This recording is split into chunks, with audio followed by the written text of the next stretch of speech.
Pressure কুকারে মাটনের এই রেসিপিটা যবে থেকে বানিয়েছি বাড়ি থেকে সবার বায়না এভাবেই মাটন বানিয়ে খাওয়াতে হবে।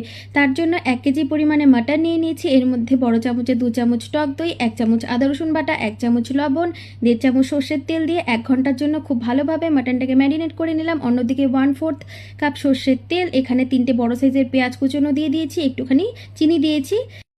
পেঁয়াজটা যখন লাল লাল করে ভাজা হয়ে গেল মাটনটা দিয়ে দিলাম। এবার দেখো 1 চামচ জিরে গুঁড়ো, 1 চামচ ধনে গুঁড়ো, লাল লঙ্কার গুঁড়ো, কাশ্মীরি লঙ্কার গুঁড়ো, হলুদ দিয়ে ভালো করে একটা পেস্ট বানিয়ে নিলাম মশলা। 2 চামচ পরিমাণ আদা রসুন বাটা দিয়ে দিলাম, বানানো পেস্টটা দিয়ে দিলাম। এবার কিছুক্ষণ ধরে খুব ভালো করে কষে নেব যতক্ষণ এক্সট্রা জলটা শুকিয়ে না যায়। জলটা শুকিয়ে গেলে একটা গোটা রসুন, কয়েক টুকরো আলু, একটা টমেটো আর স্বাদ মতো লবণ দিয়ে যতক্ষণ না তেলটা ছেড়ে আসছে ততক্ষণ মাংসটাকে কষিয়ে নিয়েছি। এবার এই তো প্রেশার কুকারে 5টা সিটি লাগিয়ে নিয়ে নিলাম, উপর থেকে গরম মশলা ছড়িয়ে দিলাম। দারুণ খেতে হয়েছিল আর ঝোলটা দেখো দুর্দান্ত।